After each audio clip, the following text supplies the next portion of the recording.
Craig Rozynski. I am from Australia, I think I said that, and I'm a designer.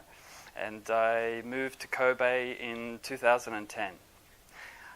If you can work out how to spell my name, you will unlock my Twitter and Instagram accounts.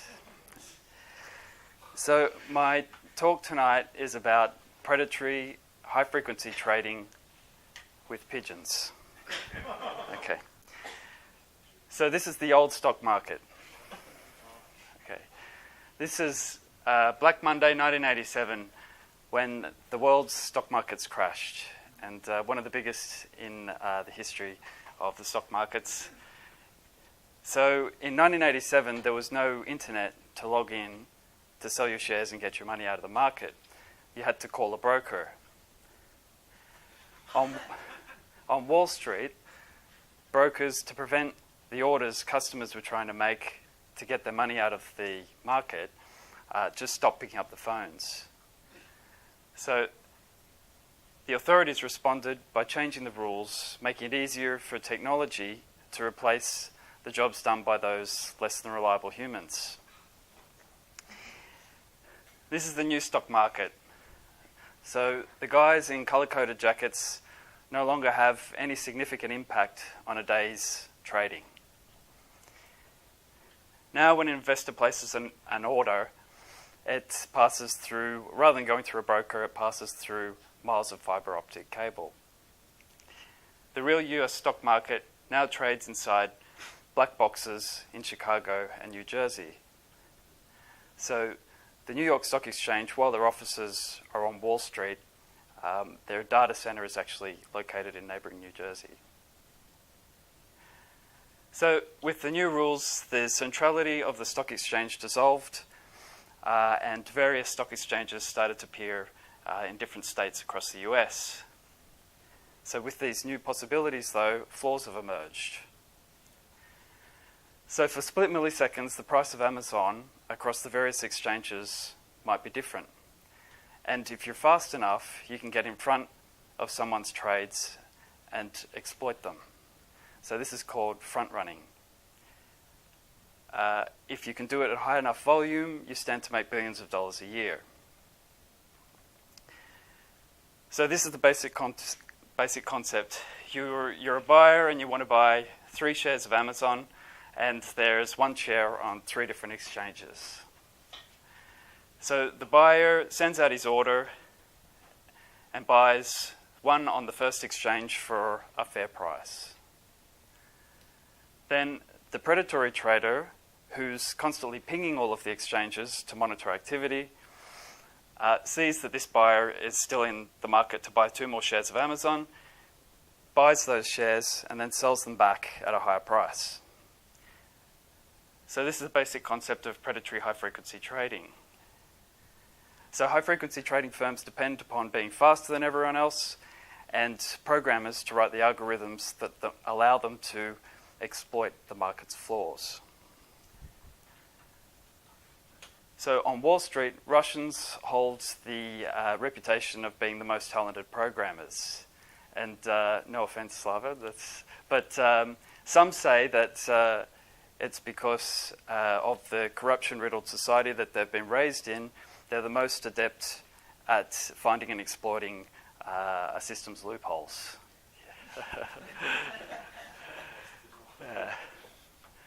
So, pigeons. Speed has always been a critical element of trading. In the 1800s, banks used pigeons. Racing homing pigeons have been clocked doing long-distance flights, doing 150 kilometres an hour. So Rothschild Bank of London in 1815 used carrier pigeons to learn of Napoleon's loss at Waterloo, and made a killing shorting French bonds. Today our constraint is the speed of light across optic fibre. So technically, it should have been possible for a trader to send an order from Chicago to New Jersey and back in around 12 milliseconds. A millisecond is 1,000th of a second. However, the routes offered by Verizon and AT&T were slow and inconsistent, about 16 milliseconds. So high-frequency traders operated in microseconds, that's 1/1,000,000th of a second. To shave microseconds off their time, they would pay hefty sums of money to the exchanges to co-locate their servers as close as possible. So there was no sense of responsibility on the exchanges' part that they should be offering a level playing field to all traders. They were happy to take the money from the high-frequency traders to give them a step up. So in 2008, a trader by the name of Daniel Spivey worked out that there was a big difference between the trading speed that was available and what was theoretically possible. The route that went between Chicago and New Jersey basically followed the railroads, and if there are mountains in the way, it would go around the mountains. So he pitched to Jim Barksdale, who was originally the CEO of Netscape, and secured $300 million to build a straighter line. They worked under stealth for fear that one of the big carriers would catch on to their idea. And somehow, without telling anyone why they were doing it, they cut deals with every county, township, business or property owner in their way to dig the straighter line. This time, if there are mountains in the way, they drilled through the mountains. So they ended up creating a connection between Chicago and New Jersey that was just 13 milliseconds for a round trip. It was 100 miles shorter. And another way of putting it is that they paid $300 million for 3/1000ths of a second. So it turned out to be a good investment. They sold 200 leases, 5-year leases, to high-frequency trading firms for $14 million each, which is a total of $2.8 billion.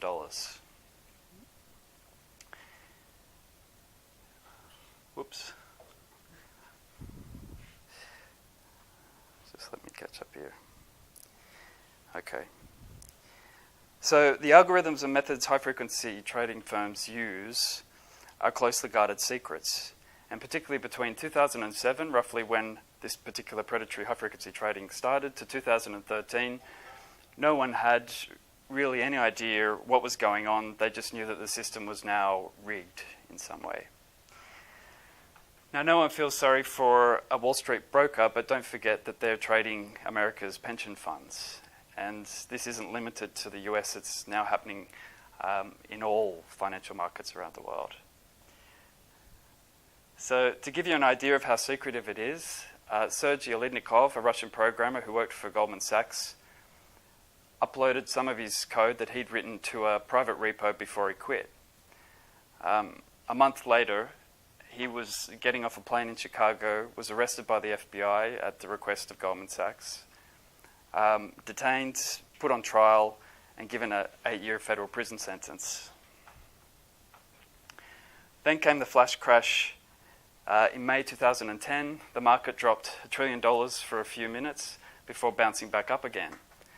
During those few minutes, everything went bonkers, and you could buy shares in Accenture for a penny, while HP shares traded for $100,000 each. So there was a lot of angry people on Wall Street by this stage, but the system had grown so opaque and inscrutable, no one could even describe properly what was wrong with it. So a Canadian by the name of Brad Katsuyama was sent to Wall Street by the Royal Bank of Canada to help them get a foothold in the market.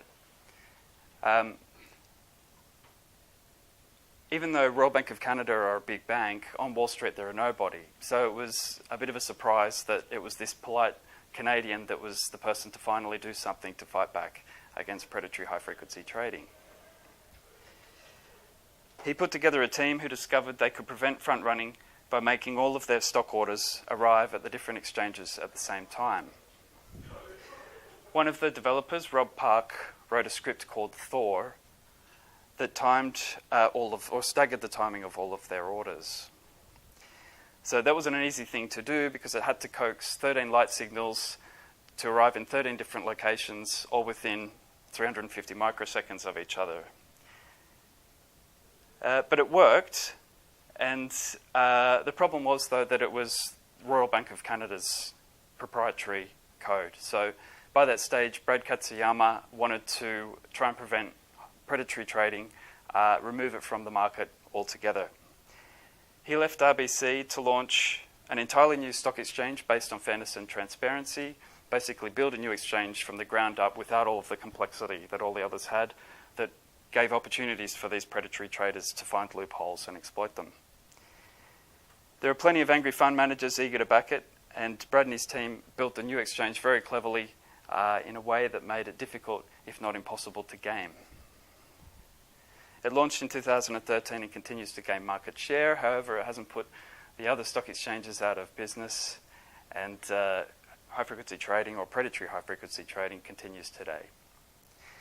So this talk is based on the New York Times best-selling book by Michael Lewis called Flash Boys.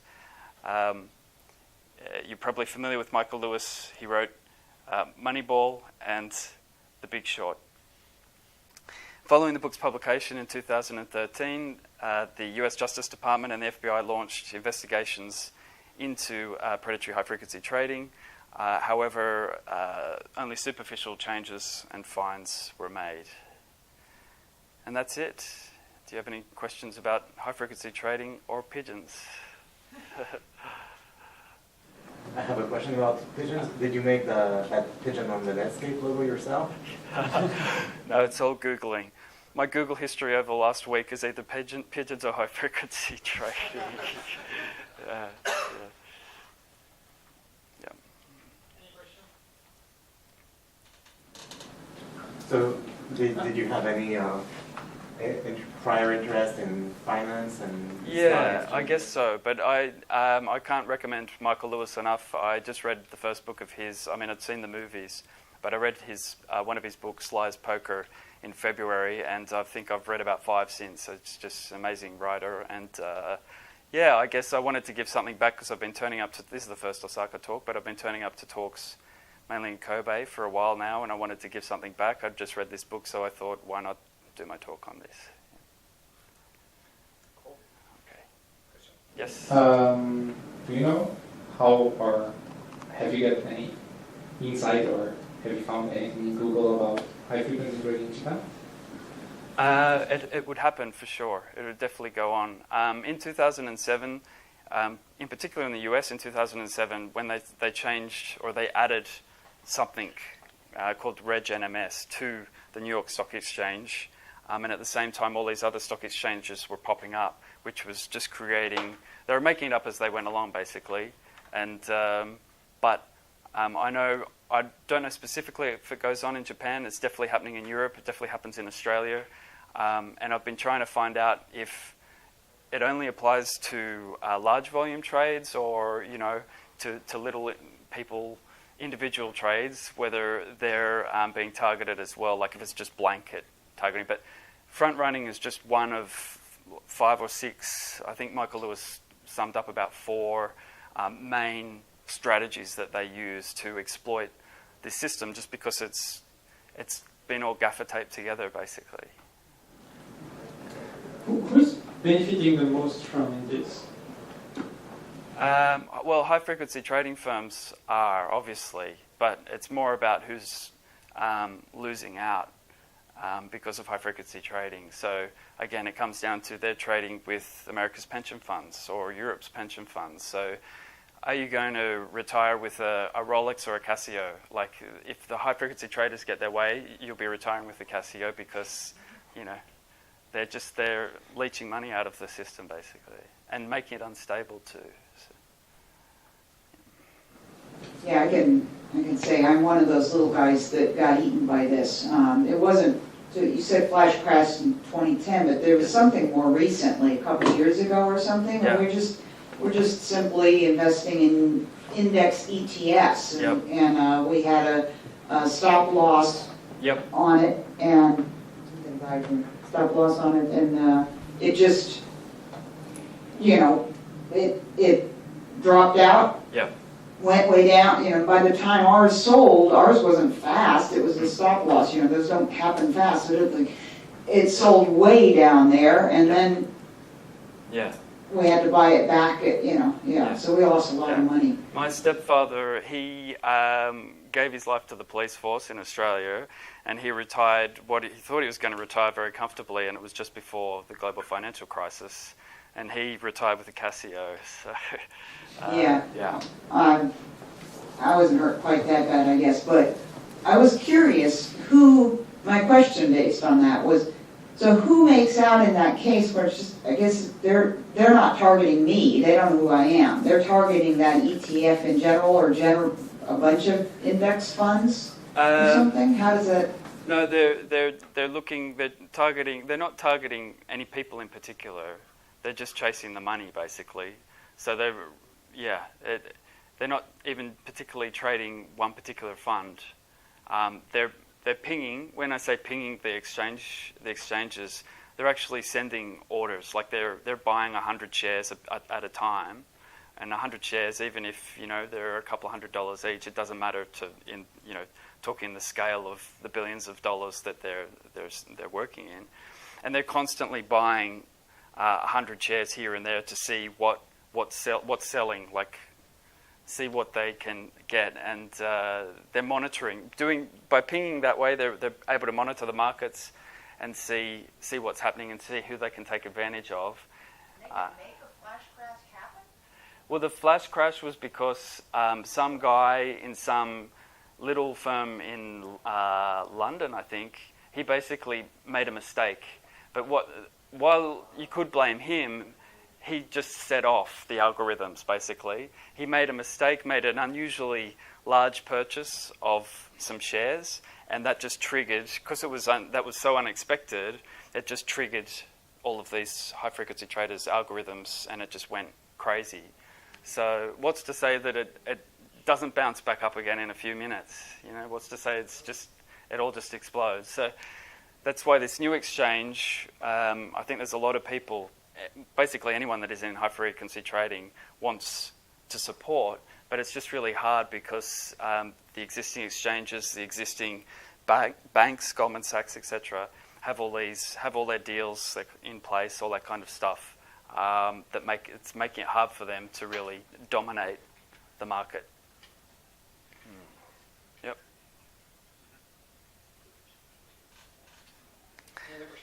Yes.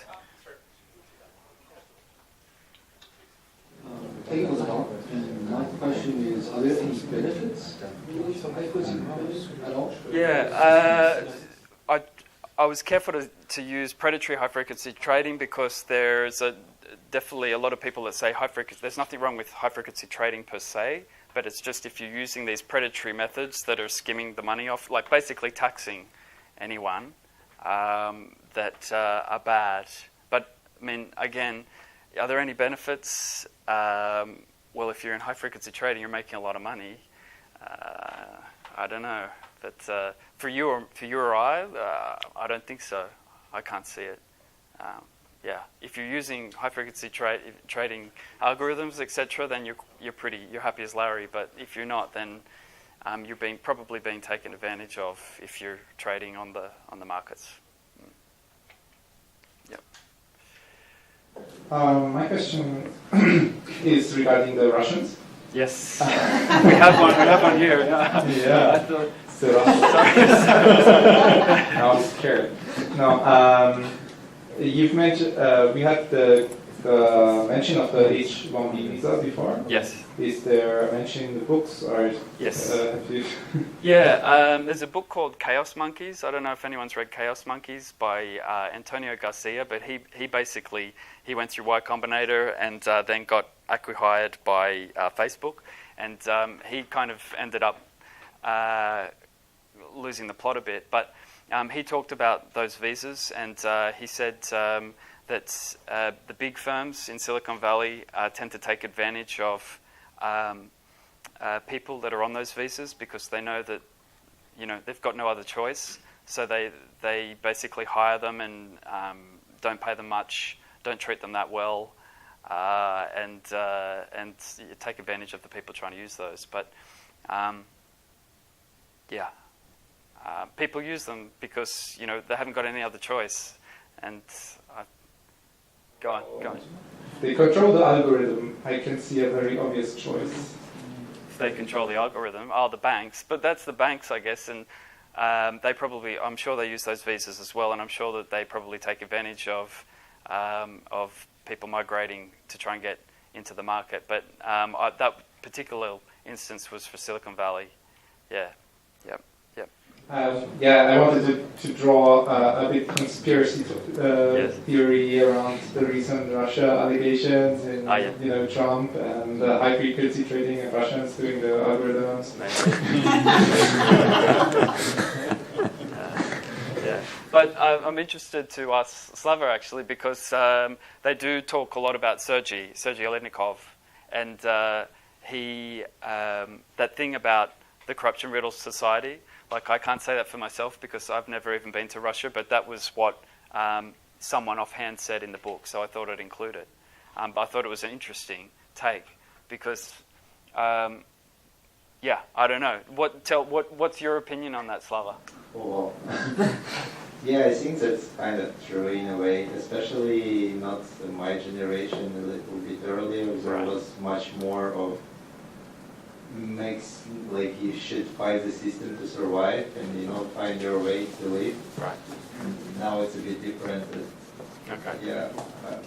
He's famous. Sergey. Yeah. Right. And kind of in a good way, I guess. Yeah, because there was nothing malicious about him uploading code to the repo. He was using a lot of, and that's the thing, that a lot of those traders or the programmers working for them were pulling down lots of freely available code to help build the proprietary stuff they were making. And his attitude was really like he didn't care about the corporate stuff at all. And he didn't really think twice about taking some of the code that he'd written with him when he left. But perhaps he didn't do it discreetly enough or whatever. But another thing they said about, I think Sergey said, was that the reason that the Russians were so good at their jobs was because in his generation anyway, he would have to work out a lot of the problems on paper because the time he had to use an actual computer when he was young was so limited that he basically had to debug on paper before he actually sat down to write it on a computer. I think the education is really it's really different, from what I see here in Japan and what I've heard about American education, in IT.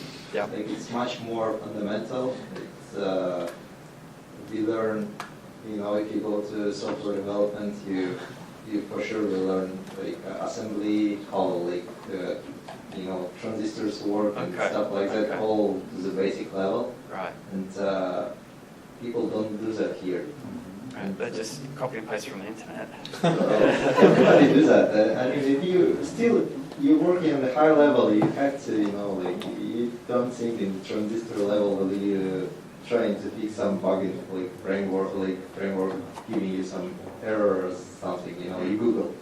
But the deep understanding is important, in my opinion. So maybe that's one of the reasons.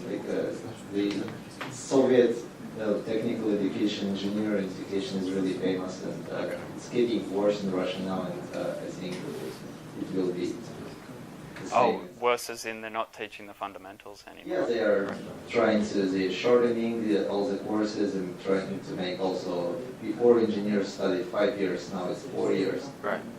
Necessary maybe, it's the same, bachelor or master's course before we have just specialist course, which is 5 years. So they had to cut some stuff. Okay. So, thanks. Thank you. Thanks, Brian.